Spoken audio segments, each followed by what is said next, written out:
करतात लोक? एक तर इथे ऍक्सिडेंट झाला, असं झालं, याचे भाव उतरले, तसं झालं, पेपर मध्ये असं झालं, तुम्हाला माहिती का आमच्या ठिकाणी ऍक्सिडेंट इतके वारले, असं झालं तसं झालं. जेवढी माणसं भेटतात, माझ्याकडे लक्ष द्या, तेवढे माणसं कशाची गोष्टी सांगतात? दुःखाच्या सांगतात. हो, तुम्हाला थोडं देखील सुखात लोक भेटत, आणि थोडंफार जे भेटतं ना महाराज, किती सुख असतं महाराज. त्याचं तो वर्ण अभंगाच्या पहिल्या चरणात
बाया म्हणल्या तुमचं सांगायचं काम आहे, असं एकदम शालीगिरी घेऊन बसलेले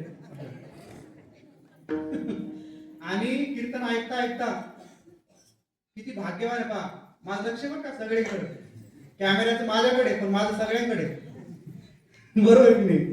असं दिवसभर काम केले, कापूस असेल, हे असेल, संपला कापूस काय अजून आहे ना, काम करून करून एवढी झोप येते कीर्तनात महाराज ऐकी पंगत बिंगत, गुंगी येता येता समोरच्या अंगावर जाऊन पडते, मी झोपले तू का झोपत नाही, मी झोपले तू का महाराजांचं खूप सुंदर पहिलं चरण, सुख पाहता छोट असतं महाराज जाऊ, बरोबर की नाही? दुःख पर्वता एवढे जगा, मित्र आहेत ते, बघू नका त्यांच्याकडे. काय सांगतो तुम्ही? सुख पाहता जवा पाडे, ध्यानावर तुम्ही आउट ऑफ कव्हरेज नाही झाले. सुख पाहता जवा पाडे, दुःख पर्वता एवढे. जेवढे जगामध्ये लोक दुःखी आहेत ना महाराज, फक्त विषयाच्या मागे लागलेले आहेत. म्हणून तुम्ही म्हणाल महाराज विषय आम्हाला सोडत नाहीत किंवा आम्ही विषयामध्ये आहोत, नाही, साधू संत देखील या जगामध्ये आले पण विषयांनी त्यांना घेरलं नाही महाराज. आणि विषय इतके भयंकर आहे, काय सांगावं तुम्हाला कीर्तनामध्ये. टीव्ही पाहून पाहून असं कधी झालं का आमचा टीव्ही खूप म्हातारा झाला हो, त्याला आम्ही जास्त बघितलं म्हणून, असं कधी झालंय? मोबाईल बघून बघून माझा मोबाईल आता म्हातारा झालेला आहे, आता मला दुसरा मोबाईल घ्यायचा, असं कधी होतं का? गाणं ऐकून ऐकून आता हे गाणं जाऊ द्या, आता खूप म्हातारा झालंय, ऐकायचंच नाही, असं कधी होतं का? नाही महाराज. शास्त्रकार सांगतात सर्वेंद्रियानी, सगळ्या इंद्रियातलं पाठवे तुमचं शरीर, शरीरातलं विषय काढतात महाराज. जे गाणे ऐकतात ना पोरं, ते बर्ड्स वगैरे घालून गाडीवर चालवतात. हल्ली तेवढं बेकार झालंय महाराज, ब्लूटूथ घालतात मुलं, गाड्या पळवतात. आणि या ब्लूटूथ मुळे एवढे ऍक्सिडेंट व्हायला लागले. मुलांना परत कीर्तनातून सांगणं माझं, ऐकण्याविषयी ते नाही, पण निवांत बसताना बसून ऐका किंवा कधीतरी ऐकायचं ऐका, पण गाडीवर तरी गाणे ऐकायला पाहिजे ना. कितीतरी ऍक्सिडेंट होतात महाराज त्या ब्लूटूथ मुळे. म्हणून गाणे ऐकता ऐकता तुमचे कानामध्ये होतात, पण गाणं जसं तसंच असतं. म्हणून विषय कधीही म्हातारे होत नाही, विषय माणसाला म्हातारा करतात. विठाला विठाला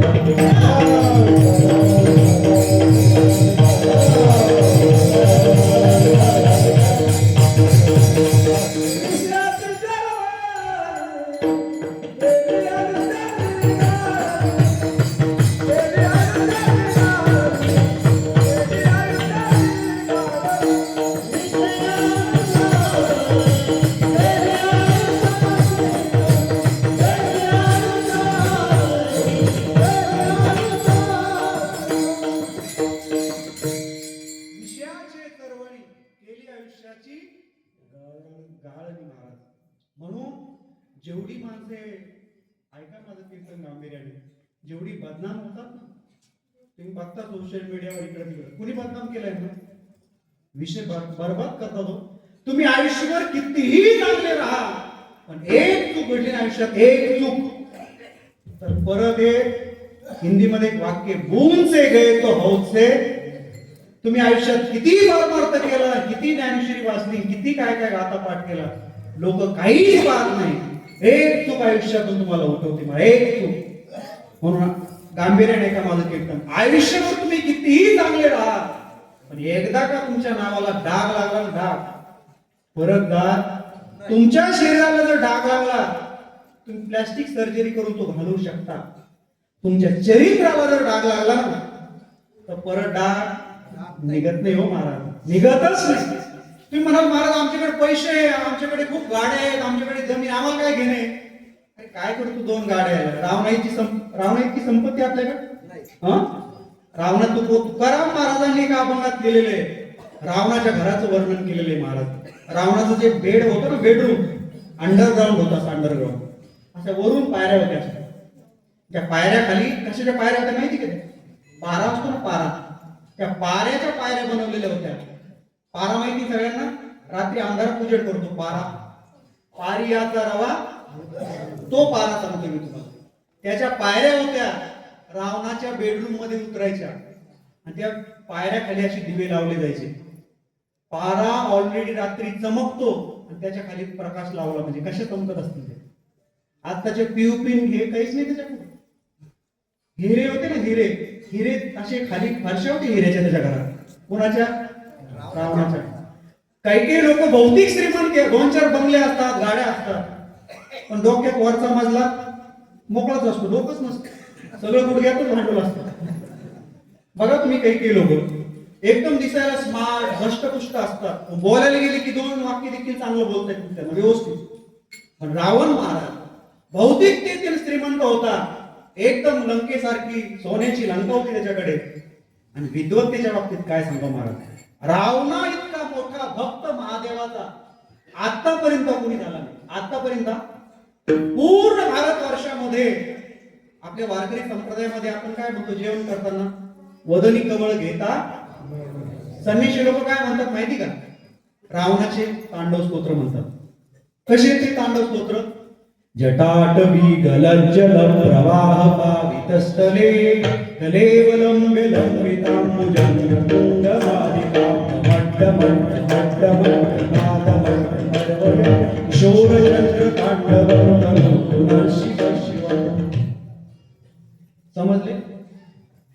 समजले का अमृतकर? म्हणजे तुम्हाला रावणाची देखील भाषा अजून समजत.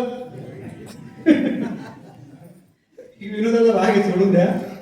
रावणाचे मंत्र इतके पॉवरफुल आहेत महाराज, पूर्ण संन्यासी भारतातले, भारताच्या बाहेरचे रावणाचे मंत्र आज देखील म्हणतायत. इथं नका आठवू, मला पुढचं सांगायचंय. पण रावणाचं नाव आपल्या पोराचं आजपर्यंत तुम्ही ठेवता तुम्ही? बरं, मुलाचं ठेवत नाही, बियर बारला तर ठेवायला पाहिजे. एखाद्या याला ठेवायला पाहिजे, काय म्हणतात ते, दारू प्यायचे जे काही दुकान असतात त्याला ठेवायला पाहिजे. हा, रेस्टॉरंट, बिअर बार, काय काय असतात, क्लब वगैरे, पण त्याला देखील नाव ठेवत का ठेवत? श्रीमंत होता ना, ठेवायला पाहिजे ना. हा, विद्वान पण होता, श्रीमंत होता, रावणाच्या नाभीमध्ये अमृत होतं महाराज. रावणाला इतकी सुंदर बायको होती, जगामध्ये कुणालाच इतकी सुंदर बायको नव्हती. रावणाच्या पत्नीचं नाव काय? मंदोदरी, मंद उदरी. पोट जिचं बारीक आहे, शास्त्रामध्ये वर्णन आले, कंबर जिचं बारीक आहे. हे सौंदर्य जे आहेत ना, जगामध्ये कॉम्पिटिशन चालतं, याच्यावर चालतं महाराज. जे आहेत ना विश्व सुंदरी वगैरे, याच्यावर चालतं ते. विश्व सुंदरी बायको होती कोणाची? मग एवढा असून तुम्ही का नाव ठेवत नाही रावणाचं? ठेवायला पाहिजे. तुमचं काय म्हणणं, का नाही ठेवत? एक चूक झाली हो, एक चूक केली आयुष्यामध्ये, बर्बाद झाला रावण. रावणाचं नाव डाग सांगतो तुम्हाला, डाग. हे अभंगावर बोलतोय. चूक पाहता जवा पाडे. भक्तीची रावणाची बहीण, तिचं नाव काय? शूर्पणखा. नको ते सांगते कानामध्ये. रावणाची बुद्धी भ्रष्ट होती. ती म्हणते इतकी सुंदर आहे ती सीता, आणि मला असं वाटतं दादा तुझी ती बायको असावी. इतकी सुंदर होती का सीता? सीता मूळ रामायणामध्ये वर्णन आले, सीता सावळी होती का दिसायला? सावळा रंग होता सीतेचा, पण कानामध्ये जर एकदा टाकलं ना महाराज चुकीचं, तर रावण बर्बाद होतो. म्हणून चुकीचं ऐकू नका आयुष्यामध्ये. मी कीर्तनामध्ये नेहमी 2 वाक्य सांगत असतो, हे वाक्य घरी घेऊन जा सगळे. आयुष्यामध्ये काही हो, तुम्ही मोठे नाही झालात तरी चालेल, आणि 2 वाक्य पाळा. कानामध्ये आणि पोटामध्ये चुकीचं जाऊ देऊ नका. तुमच्या इतकं आयुष्य कोणाचं सुंदर होणार नाही, कोणाचं सुंदर होणार नाही तुम्हाला सांगतो. एकतर माणूस कानामुळे बर्बाद होतो, नाही तर पोटामुळे बर्बाद होतो की? पोटामध्ये चुकीचं गेलं, लिव्हर खराब होतं, पोट बर्बाद होतं की नाही? आणि कानामध्ये चुकीचं गेलं ना, तर रावण बर्बाद झालेला आहे. म्हणून ऐकायचं कुणाचं, त्याला पण महत्व आहे. रावणाचं नाव टपरीला देखील लोक दे, याला म्हणतात महाराज. सुख पाहता दुःख पर्वता, पर्वत देखील कमी पडत महाराज. एक उपमा द्यावी म्हणून देतात तुकोबाराय. दुःख पर्वता एवढे, एवढ्या एवढ्या सुखासाठी इतका विद्वान असलेला, इतका पंडित असलेला रावण, शेवटचा प्रसंग इतका भयंकर आहे. रामायण जर तुम्ही वाचलं ना, तुमच्या अंगावर काटा येईल महाराज. असा रावण पडलेला होता. ज्या रामाच्या अंगाला, आता रावणाच्या अंगाला चंदन लावायचे ना, चंदनाचा लेप, तो कुठून आणला जायचा माहिती का? हिमालयातून चंदनाचा लेप त्याच्या शरीराला लावला जायचा. नाभीमध्ये अमृत होतं. देव देवता बंदीखानेमध्ये होते महाराज. सगळं वैभव होतं. मरून पडला शेवटी, असा धुळीत पडलेलं शरीर होतं. आणि उषाजवळ त्याची बायको मंदोदरी येऊन बसली, आणि ती बोलत होती. तिच्या तोंडातलं वाक्य, ती मंदोदरी म्हणते, अहो किती वाईट घटना करून घेतली तुम्ही हाताने. जगातली विश्व सुंदरी मी आहे, माझ्यापेक्षा कोण सुंदर आहे जगात?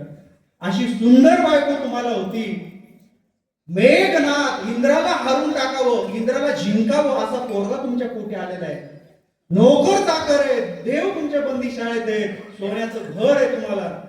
एवढा असून देखील तुम्ही चुकीच्या बाईचं ऐकलं, शूर्पणखेचं. आणि एका छोट्याशा बाईसाठी, एका छोट्याशा घटनेसाठी, विषयासाठी, राया एवढ्या छोट्या छोट्या सुखासाठी चंदनाचा लेप ज्या शरीराला लागत होता, ते शरीर तुमचं धूळ खात पडले. ऐकताय कीर्तन? कुणी केली अवस्था आहे?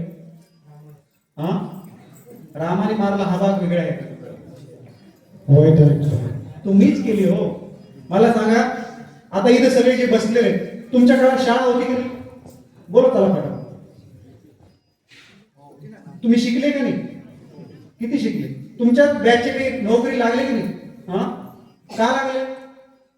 अभ्यास केल्यामुळे. आज जगामध्ये लोक म्हणतात कॉम्पिटिशन आहे. तुम्ही अभ्यासच करत नाही ना, हल्ली इतकं भेट.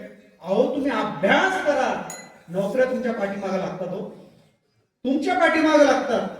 हल्ली एवढं बेकार झालेले महाराज तरुण पोराचं. ऐकलं पाहिजे मुलांना, ऐकलं. जगामध्ये फुकट श्वास देखील मिळत नाही. वाक्य पुन्हा एकदा ऐका. आपण जो श्वास घेतो ना, एक सोडावा लागतो, जस्ट बसलेले सगळे लोक अनुभव घेऊन बघा, बघा अनुभव घेऊन. एक अगोदर सोडावा लागतो बाहेर आणि मग दुसरा घेता येतो. असं आहे घेतलेला हातच ठेवायचा असं आहे का? दिदल्या बिन प्राप्ती, काहीतरी द्यावं लागतं महाराज. धंदा करा, बिझनेस करा, शेती करा. शेतीमध्ये माझे शेतकरी बांधव सगळे बसलेले, शेतीमध्ये अगोदर मुठभर टाकावं लागतं त्या धरणी मातेच्या खुशीमध्ये, तेव्हा ती पोतभर आपल्याला देते. बरोबर? पोतभर सरकी लावावी लागते कापूस, तेव्हा ती तुम्हाला 2 क्विंटल 4 क्विंटल देते. बरोबर आहे की नाही? फुकट काही मिळत नाही महाराज. म्हणून रावणाचं शरीर धूळ खात पडलं होतं. म्हणून तुकाराम महाराज म्हणतात धूळ खाणारं शरीर म्हणजे चंदनाचा लेप लागणारं शरीर धूळ खात पडलं, याच्यापेक्षा अपमान कोणता असेल जगात? कुणी केली अवस्था ही? आपणच केलेली असते. काही काही माणसं एवढे विचित्र असतात, स्वतः चुका करतात आणि दोष आई बापाला देतात. कितीतरी लोक आहे. मग आम्ही पाहतो ना भगवानगडावर अशी कितीतरी पोरं येतात, म्हणतात आमच्या वडिलांनी आम्हाला शिकवलंच नाही, अमुकच झालं तमुकच झालं. एक सांगू घेतलं ना, ज्याला करायचं ना महाराज, ज्याला खरंच जीवनामध्ये जिद्द आहे, खरंच चिकाटी आहे, ती मुलं छोट्या छोट्या गोष्टीला मानतच नाही.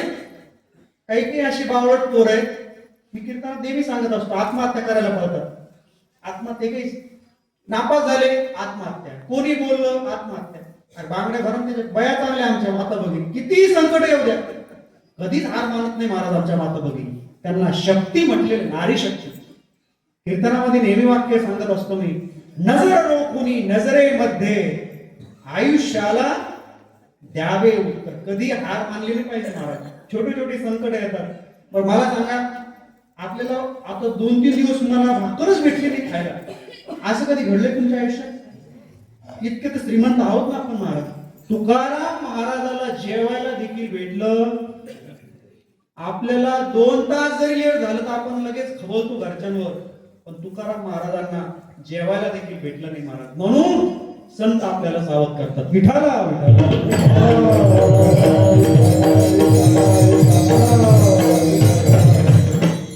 दाग जीवनामध्ये एकदा लागला ना महाराज, विषयांमुळे किंवा कशामुळे निघत नाही महाराज. एकीकडे रावणाचं जीवन आहे आणि दुसरीकडे माझ्या श्री संत भगवान बाबांचं जीवन आहे महाराज.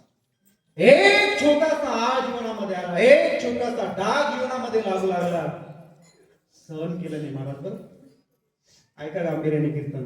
संत सगळं सहन करतात पण डाग सहन करत नाही आयुष्यामध्ये. डाग, कपड्याला डाग, जीवनाला डाग कधी लागू देऊ नका. एकदा लागला महाराज निघतच नाही आयुष्यामध्ये. तुम्हाला आता सांगितलं, बोन से गई तो हौद से आती. आता कितीतरी लोकांवर आरोप येतात, काय काय होतं आणि ते खरे पण असतात.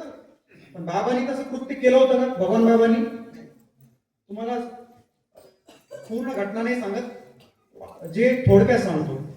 ज्यावेळेस बाबा नारायणगडावर होते, सगळ्यात खूप मोठा प्लॅन होता तो. कधी योग आला तर मी सांगेल तुम्हाला. बाबांवर तो आरोप आला, बाबाच्या उशाला चोळी बांगडी ठेवलेली होती. भजन करा सांगतो, विठाला विठाला विठाला. प्रसंग सांगतो तुम्हाला. एक पैलवान होता आणि तो पैलवान असा होता, परिसरात त्याला कुणीच हात देत नव्हतं. आणि बाबा भगवान बाबा काय करायचे माहिती का? आता आखाडे असतात ना ठिकठिकाणी, आता उरूस येतात बरोबर, जिथं जिथं आखाडा असेल भगवान बाबा तिथं जायचे. जो पैलवान जिंकेल त्याला पैसे द्यायचे, 100 रुपये 50 जे असेल ते बक्षीस द्यायचे त्याला. एका आखाड्यात गेले बाबा, त्या पैलवानाला बक्षीस दिलं. पण तो पैलवान असा होता, त्याला आतापर्यंत कोणी पाडलेलं नव्हतं महाराज. बाबाने त्याला बक्षीस दिलं, तो जिंकल्यामुळे. त्याने बक्षीस घ्यावं चुपचाप. तो म्हणला, बाबा मला तुमच्यासोबतच कुस्ती खेळायची. कोणासोबत? भगवान बाबांसोबत. आता ते भगवान बाबा होते महाराज. बाबाचा आजही फोटोकडे बघा.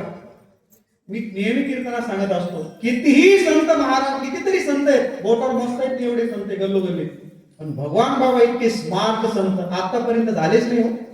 किती देखणे भगवान बाबा महाराज. बाबा म्हणले, अरे संन्याशी माणसं आहे, मी कशाला नादी लागतो माझ्या? नाही म्हणे खेळायची. ठीक आहे म्हणले, लागली कुस्ती महाराज. ते भगवान बाबा आपल्याला घोड्यावर बसता पण येत नाही. हल्लीचे नवरदेव आहे की नाही, हल्लीचे नवरदेव घोड्यावर बसावं लागतात, बळ 4-4 जण असतात त्याला धरून असे. भगवान बाबा घोड्यावर उभे राहून घोडा पळवायचे महाराज. डोळ्याची पापडी लावूस तर त्या जो होता तो पहिलवान त्याला चितपट करून टाकलं आणि हा हारला महाराष्ट्र. पण त्याचा इगो हट झाला. ज्याला कुणीच पाडलं नव्हतं त्याला वाटलं एका महाराजांनी मला पाडलं, महाराजांनी मला पाडलं, त्याचा अहंकार दुखावला. ते महाराज होते का? महाराज वेगळे आणि संत वेगळे. बघ, महाराज फक्त बोलू शकतात पण त्या बोलण्याचा अनुभव संतांना असतो. तो म्हणला महाराजांचा मी बदला घेतल्याशिवाय राहणार नाही म्हणजे. मग त्यांनी प्लॅन केला. प्लॅन कसा केला ऐका बघ पुढचा. नारायणगडावर होते आणि जवळचाच बाबाची रूम साफ करणारा माणूस होता. त्याला हाताशी धरलं आणि परिसरातले काही लोक असतात, तुम्हाला सुरुवातीलाच सांगितलं 10-20% लोक देवाचे, पण तुम्ही कितीही चांगलं काम करा तुमच्या कामात ते दोष काढणारच. किती सप्ताह करा 4 दिवसाचा, तुम्ही रात्रंदिवस काम करून रिकाम टेकडे ना, ते म्हणणार शेवटच्या पंक्तीला थोडस असं पाहिजे होतं. तत्वज्ञान पाजणार, काम करणार नाही. ज्ञान सांगतील, काम नाही करणार. ते 2-4 गावातले 7-8-10 जण इकडचे तिकडचे त्या जो पहिलवान होता त्याने ते मॅनेज केले.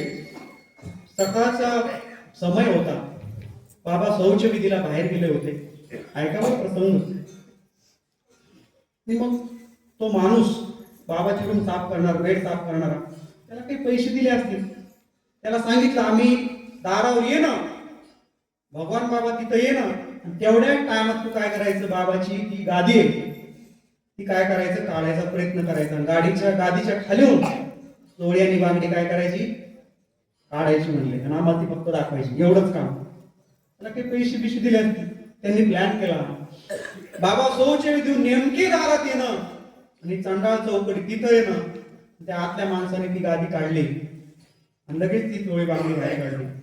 आता यांनी हे जे बाहेर होते ना चांडाळ चौकडी तो पहिलवान, ते म्हणाले तुम्ही बाबा बाबा म्हणून घेता, तुम्हाला शोभतं काय अमुक तमुक जे शिवाय सुरू केल्या. महाराज बोलून सुरू केलं. पण संत जे असतात ना कधीच बोलत नाही बरं. खानदानी संत म्हणजे बडबड करतात. ते खानदानी संत बडबड करतच नाही, शांत असतो. बाबाच्या चेहऱ्याकडे बघा, शांत.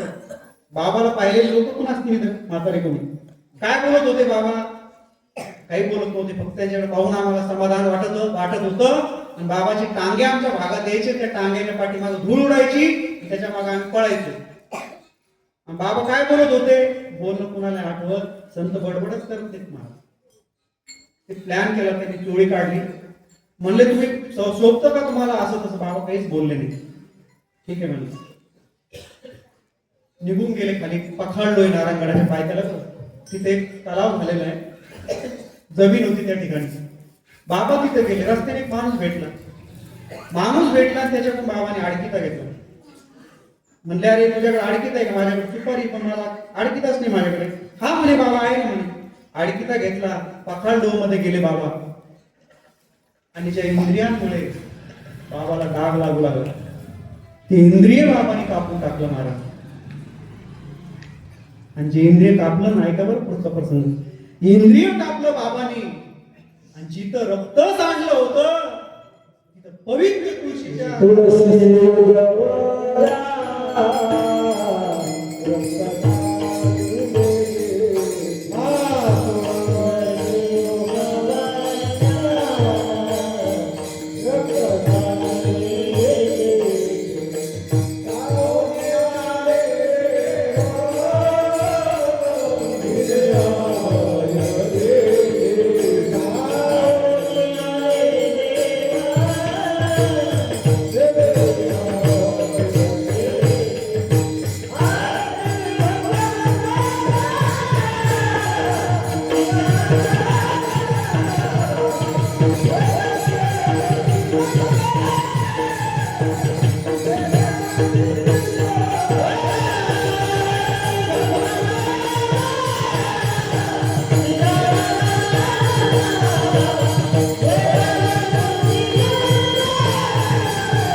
भगवान बाबा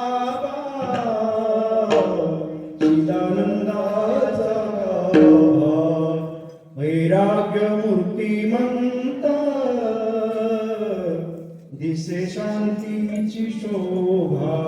जिथं रक्त सांडलं होतं ना बाबाचं, तिथं पवित्र अशा तुळशी उगल्या होत्या आणि त्या तुळशी सांगत होत्या जगाला, अरे ज्या महात्म्यावर तुम्ही आळ घेतला त्याचं रक्त इतकं पवित्र आहे की आम्हाला त्या रक्तातून उगवावं लागलं महाराज. याला म्हणतात जीवन हो, याला म्हणतात भगवान बाबा.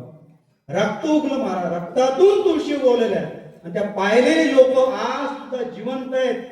आज सुद्धा ती लोक गडावर येतात आणि बाबाचं नाव जर काढलं ना त्याच घसा रडतात हो.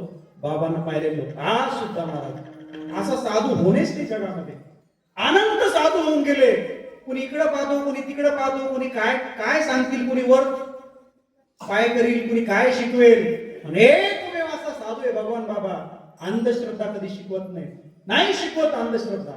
ज्ञानेश्वरी वाचा, एक तरी मुलांना शिकवा. त्या काळात बाबांनी सांगितलं. आज बघा तुम्ही किती लाखो करोडो लाखो मुलं लागलेत महाराज. बाबाचा एक मंत्र. मराठवाडा युनिव्हर्सिटी ना, युनिव्हर्सिटीचं कुलगुरू पद भोगलं कुणाच्या विद्यार्थ्यांनी? भगवान बाबाच्या महाराज. याला म्हणतात तो भगवान बाबा. असं जीवन असलं पाहिजे. याला म्हणतात भगवान बाबा. विठ्ठल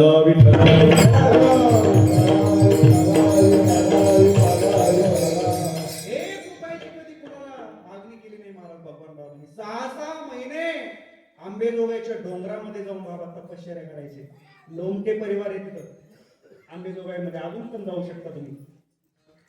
जंगल आहे तिथं आणि त्या 6 जिथं वाघ राहायचा, लोकांनी तो वाघ हुसकून दिला. त्या जाळीत बाबा जाऊन बसायचे. लोमटे परिवार आहेत आंबेजोगाई, जाऊन पहा. दररोज एक दुधाचा तांबा तांब्यात नेऊन ठेवायचा. सकाळी जायचं नेऊन ठेवायचा, रिकामा घेऊन यायचा. दुसऱ्या दिवशी पुन्हा जायचं, रिकामा घेऊन यायचा, भरलेला नेऊन ठेवायचा. किती महिने तपश्चर्या केली बाबांनी. गुरुमंत्र घ्यायला येतात ना तुम्ही गडावर सगळे बाबाच्या. त्या गुरुमंत्राची 6 महिने सिद्धी केली भगवान बाबांनी. उगच नाही महाराज. बैसोनी पाण्यावरी वाचली ज्ञानेश्वरी. एकमेव संत भगवान ज्ञानी बनवलं महाराज. सगळ्यांना ज्ञानी बनवलं. बकरे कापा, हा नमस्कारा, इकडं जा, ह्या कुठं जायचं सांग. ज्ञानेश्वरी वाचा. ज्ञान मिळवा जीवनामध्ये. पैसा कमवला पाहिजे जीवनामध्ये, नोकरी केलीच पाहिजे जीवनामध्ये. हे सगळं सोडा, परमार्थ करा. कुठल्याही साधूने शिकवलेलं नाही महाराज. वारकरी संप्रदायाचा कुठलाच माणूस आमका द्वारा बांधा, तमका नमस्कारा, चौकटीत आमकच नारळ बांधा, इकडंच तोंड करा घरात, काही शिकवत नाही. मोडून या वाटा सूक्ष्म सगळं मोडून काढलं महाराज. हे जे सांगतात ना, आपले इतके वेडे लोक असतात. हात दाखवतात, पुढं कपाळाच्या आठ्या बघा म्हणतात, पुढं काय बघा म्हणतात. काही बघू नका, मुलांना चांगलं शिकवा. बाबांनी सांगितलं हे काहीतरी का ऐकायचं पण काम नाही महाराज. शिक्षणाची किती महत्त्व आज वाढलेली. त्या काळामध्ये इतकी परिस्थिती बेकार होती. लोकांना खायला अन्न नसायचं, प्यायला पाणी नसायचं. बाहेर जर जायचं असतं ना गावाला, एक शर्ट 4-4 जण वापरायचं. एवढा पाऊस काळ असायचा, हे फक्त मी ऐकलेलं सांगतो तुम्हाला. एवढा पाऊस काळ असायचा, आपल्याला ओवा व्हायचा. ओवा गोधड्यामध्ये शिवलेल्या गोधड्या, त्याला ओवा व्हायचा. भगवान बाबा काय करायचे माहिती का? ज्या ज्या परिसरामध्ये गेले, दिवसातून 2-3 वेळा कपडे चेंज करायचे. बाबाचा तुम्ही असा फोटो पाहिला सगळ्यांनी, माझ्याकडे बघा. असा एक फोटो बाबाचा, उजवा हात असा, तो लंबा एक कोट आहे. दुसरे फोटो आहेत, समोर एक बसलेले बाबा. पाहिले सगळे फोटो. फेटा बदलायचे बाबा 2-3 वेळा. डाव्या हातामध्ये घड्याळ होती बाबांच्या, उजव्या हातामध्ये काळा दोरा होता त्यांच्या आईने बांधलेला. आणि गळ्यामध्ये जे दिसतं ना तुम्हाला, ते ज्ञानेश्वर महाराजांची सोन्याची समाधी करून भगवान बाबांनी गळ्यात घातली. ज्ञानेश्वरी सोडून बाबा कुठंच गेले नाही महाराज. ज्ञानेश्वरीने एवढं भगवान बाबांनी दिलं, एवढं बाबांना दिलं. पूर्ण गावोगावी भगवान बाबाची पुण्यतिथी साजरी केली जाते. याला ज्ञानेश्वरीचा आशीर्वाद म्हणतात महाराज. विठ्ठल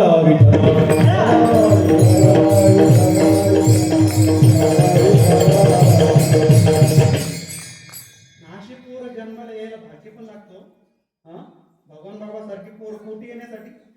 नाही तर येडे खुळे, दारू पिऊन दगड हाणणारे, तंबाखू खाणारे, गावाला छळणारे, लोकांची पत्र चोरणारे, कडबा चोरणारे किती सांगू कीर्तनामध्ये. कितीतरी येतात असे जन्माला. पण जगाला ज्ञान देणारा असा राजबिंड असा एखादा येतो, लाखात करोडोमध्ये एकाएकी असं वातावरण करून जातो, आनंदमय वातावरण करून जातो. आज भगवान गडावर या, असं तीर्थक्षेत्रच नाही महाराज पुढं. दररोज 2-3 हजार लोक जेवतात. किती? 3,000, 3, 3.5, 4, तर तिथं 5-5, 10-10 लोक देखील जेवतात. नवरात्र असेल, अशी काही उत्सव असेल तर, आणि विनामूल्य जेवतात. खुर्चीवर बसून. शास्त्रीजींना एका जणांनी प्रश्न विचारला, लोक खाली पण बसले असते म्हणे. शास्त्रीजी म्हणाले, अरे ते काही भक्त कोणाचे म्हणले? भगवान बाबाचे भक्त काय खाली बसणारे का म्हणले? मग गडावर सगळे आले की नाही? कोण कोण नाही आलं गडावर सांगा बरं. मला वाटतं सगळेजण गडावर एकदा तरी आलेले. गडावरली बाजरीची भाकरी आणि कालवण सगळ्यांनी खाल्लं की नाही? आपल्याकडे कोरडेच म्हणतात, खाल्लं की नाही? किती भाकरी खातो आपण तिथं? हा, बरं ते मला सांगा, तुमच्या घरी तुम्ही भाकरी खाता, गडावर पण खाता? घरी खाता का तुम्ही 3 भाकरी? पण त्या थंड्या असतात तरी पुरवळ हा म्हणतात, पाणी बिल पेलं की म्हणतात, महाराज हा आनंद कुठंच भेटला नाही. तुम्ही एकादशी लिहून बघा. माता भगिनींना माझं चॅलेंज आहे, तशी बगर तुम्ही करून दाखवलंय. होतच नाही महाराज तशी बगर. बगर आहे गडावर, काय आनंद आहे. 100 आज 200 पोरं शिकतात गडावर, सगळ्या जातीचे 200 पोरं गडावर शिकतात महाराज. एमपीएससी वाले 30-40 पोरं शिकतात, त्याच्यातले 20-25 पोरं लागले पण एमपीएससी वाले. याला भगवानगड म्हणतो, त्याला भगवानगड म्हणतो.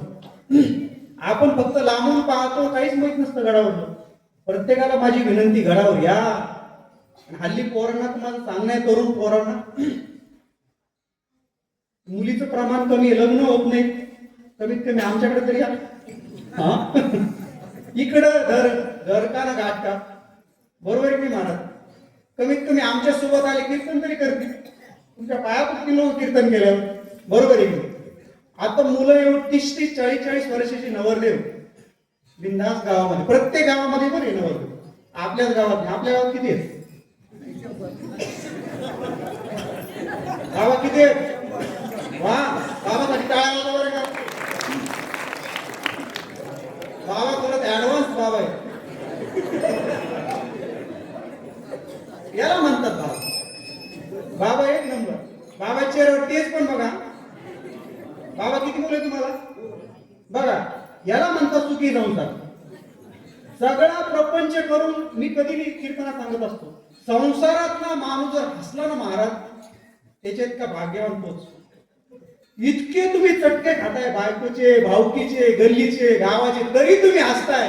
याच्यापेक्षा तुम्हाला भगवान बाबांनी, नृसिंह भगवानी काय आशीर्वाद द्यायला पाहिजे? हा, संसारातला माणूस जर खुदकून हसला ना, याला तुम्ही खरी संतांची कृपा समजतो. विठ्ठल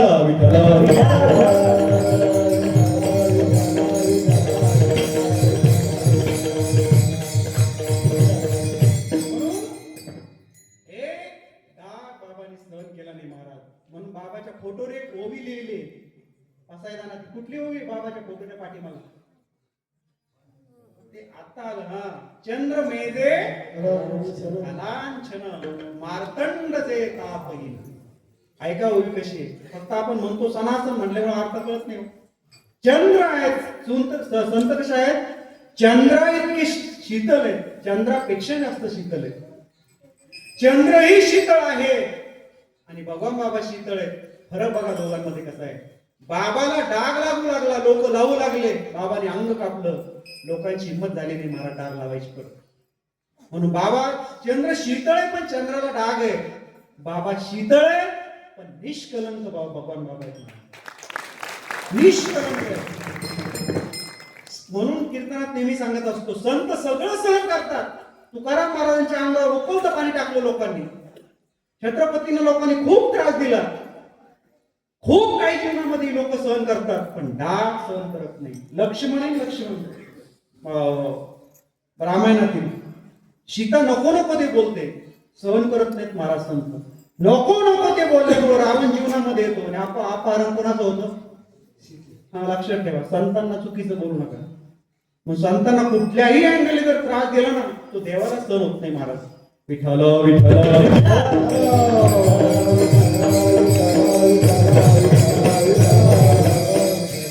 अशी पोरं जन्माला यावे तो जगाला हारी काढला पाहिजे. ते तर काय तुम्हाला आताच सांगितलं. बाबाच्या आईच्या जीवनातला प्रसंगही तुम्हाला जाता जाता सांगून जातो. भगवान बाबा दिंडीमध्ये होते आणि भगवान बाबांची आई, काय नाव आहे भगवान बाबाच्या आईचं नाव? कौतिका माता. देहावसान झालं, वारल्या त्या. आणि दिंडीमध्ये दर मुक्काम करत करत बाबा दिंडीमध्ये होते. नारायणगड दिंडी होती त्यांची तेव्हा. बाबाला निरोप दिला की बाबा तुमच्या मातोश्री गेलेल्या आहेत. बाबांनी वामन भाऊला सांगितलं. वामन भाऊ माहिती सगळ्यांना, गैरीनाथ गड. वामन भाऊला निरोप दिला की भाऊ दिंडीमध्ये आहे, मी जाऊ शकत नाही, त्या समाजाची जबाबदारी माझ्यावर म्हटले, तुम्ही जा आणि आईचा अंत्यविधी करा. बाबाची आई भगवान बाबांची कौतिका माता त्या सरणावर ठेवलेलं होतं शरीर, सगळं शरीर झाकलं होतं काड्यांनी, गौऱ्यांनी यांनी. फक्त एवढं चेहरा उघडा ठेवला होता, एक कापड टाकलं होतं, चेहरा उघडा ठेवलेला. जे अशी धूळ उठली रस्त्याने, लोकांना म्हटलं आता भगवान बाबा आले, भगवान बाबा आले. लोक पळू लागले पाठीमागे टांगायचे, मुलं पळू लागले. टांगा जवळ आला, लोकांना भगवान बाबा दिसले नाही. कोण दिसलं? वामन भाऊ दिसले. लोक म्हणाले वामन भाऊ कसं काय, भगवान बाबा येणार. आल्यानंतर लोक, वामन भाऊ खूप रागीट होते बरं, खूप तपस्वी महात्मा, खूप रागीट, एकदम निवृत्तीनाथ महाराजांचा अवतार. आल्यानंतर लोकांना वाटलं नेमकं काय करतात, पायाचं दर्शन घेतात, नेमकं तोंड पाहतात. आपण ठेवतो ना, काही पाहुणे लेट येतात, आपण काय म्हणतो, थांबा थांबा, अजून पाहुणे येतात, चेहरा पाहू देतात, चेहरा झाकत नाही आपण, बरोबर आहे की. आल्यानंतर लोकांना वाटलं काय करतात वामन भाऊ, काय करतात. बाबांनी पायाकडे गेलं नाही आणि चेहऱ्याकडे पण गेलं नाही. काय केलं असं बाबांनी? बायकावर प्रसंग किती भयंकर आहे. बाबांनी पोटावर ज्या गोऱ्या होत्या ठेवलेल्या, सगळ्या गोरा बाजूला केल्या, लाकडं बाजूला केले आणि त्या पोटाचं दर्शन घेतलं. कुणाच्या? कौतिका मातेच्या पोटाचं दर्शन घेतलं महाराज. लोकांनी विचारलं, हिंमत नसायची बरं भाऊला बोलायची. म्हणले भाऊ आम्हाला वाटलं तुम्ही पायाचं दर्शन घेता, तोंड पाहता, पण असं काय वाट केलं तुम्ही? असं एकदम हळू आवाजात बोलले. म्हणे एवढा मोठा हिरा समाजाला जिने दिला, तिचं पोट किती धन्य असेल महाराज. त्या उदराचं मी दर्शन याच्यामुळे घेतलं महाराज. म्हणून तो म्हणतात ना, धन्य माता पिता, जमीन पण चांगली लागते हो पोरं चांगलं येण्यासाठी. याला म्हणतात कौतिका माता, याला म्हणतात भगवान बाबा महाराज, याला म्हणतात जीवन.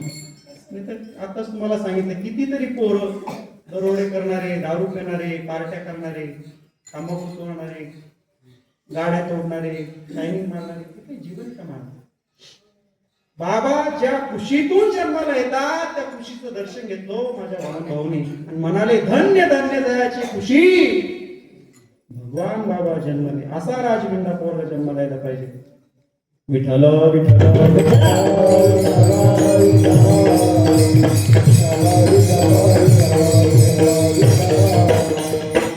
बाबानी घेऊनी समाधी आम्हासी टाकिले बनी, रूपनाम भगवान ध्यान साठिले मनी.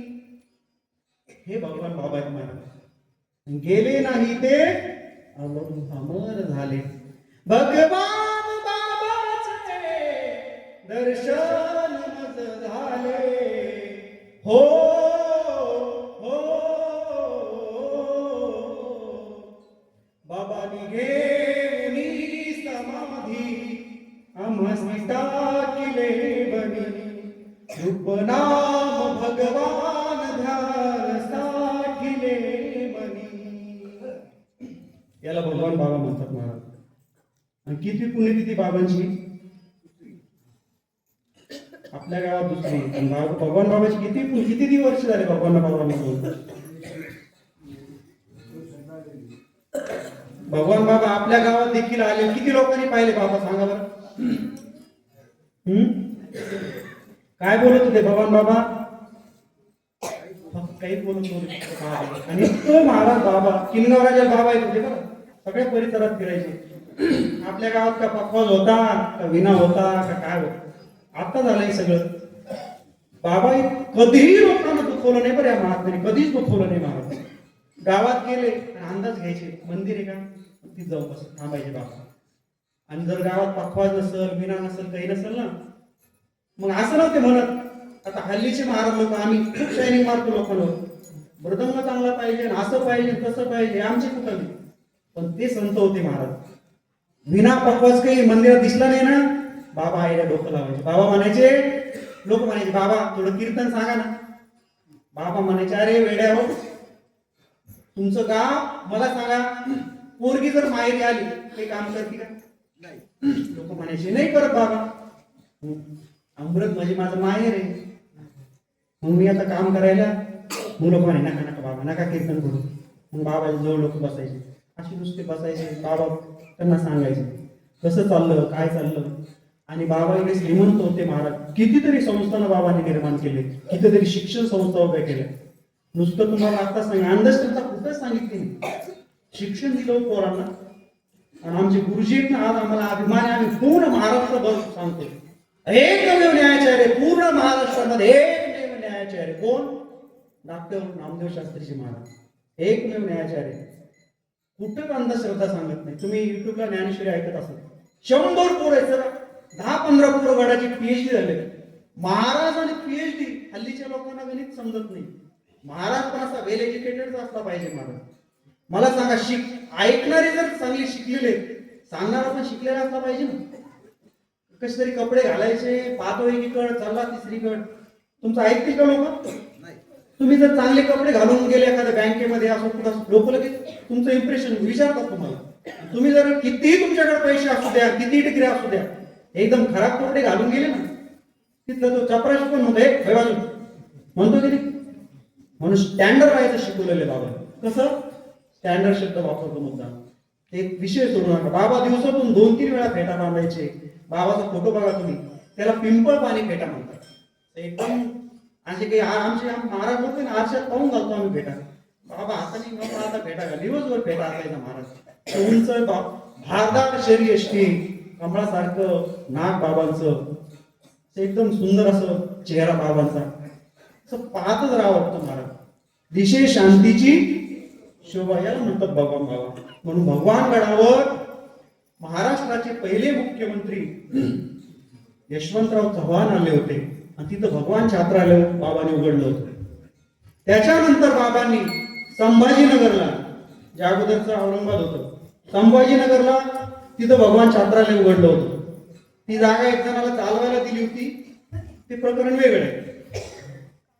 तर ती जागा देखील आपली भगवानगडाची गेलेली, हा भाग वेगळा आहे.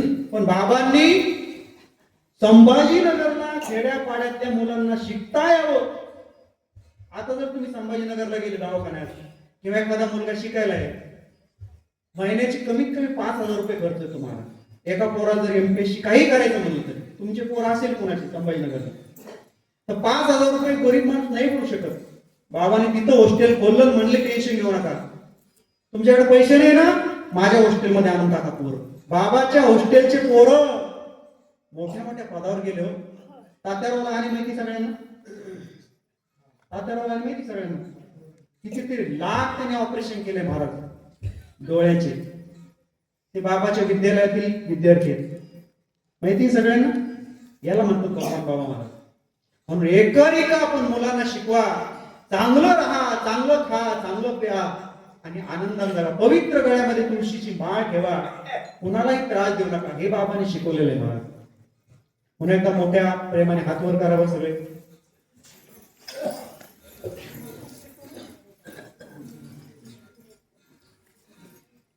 ठेवा असे 4 वाजेपर्यंत.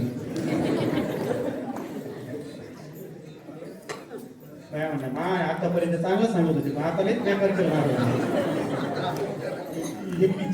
इतकी भारी गरमी आलेली, अशी बसलो आम्ही रात्री. डाकणे बाबा आले, लगेच सगळ्यांवर हात मारायची, गरमी निघून गेली.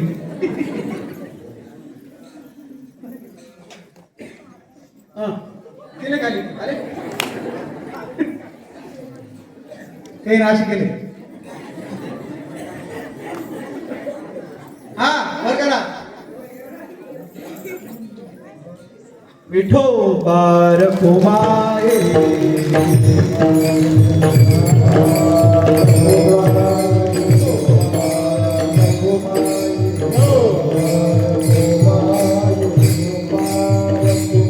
Oh,